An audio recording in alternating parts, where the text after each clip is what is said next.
Hello everyone! In this video, we will see how to make a split-screen video in CapCut. So let's get into it. First of all, let's navigate to the CapCut app on your phone and tap on its icon to open it.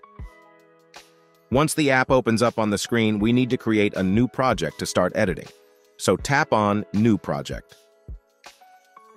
Select a video from your media library, and then from the bottom right corner, tap on the Add button. Once the video is imported for editing, I will adjust the video duration because we just need a short clip for this demonstration.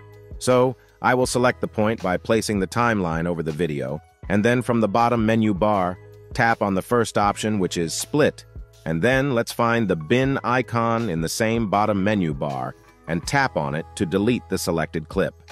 Now let's import another media file to make a split-screen video. Tap on Overlay, and again, Add Overlay.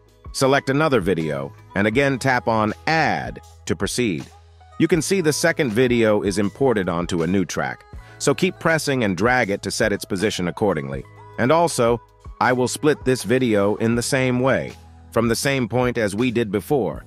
Now, to make a split-screen video, we need to apply the Mask tool. So from the bottom menu bar, find the Mask tool, and then tap to open it. You can select any mask tool according to your need, but here we will go with the horizontal tool. You can see that the mask tool is applied to the video. Now let's adjust it by swiping with the help of this little yellow dot. After adjusting the first video, let's select the second one, and then set its position by dragging it. Make sure both files are positioned correctly, and resize them if needed. Once you are all done, play the video to have a preview. As you can see, it looks perfect. And that's it. This is how you can make a split-screen video in CapCut. If you found this video useful, please show your support with a like.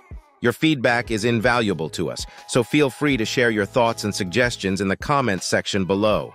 We're eager to hear from you.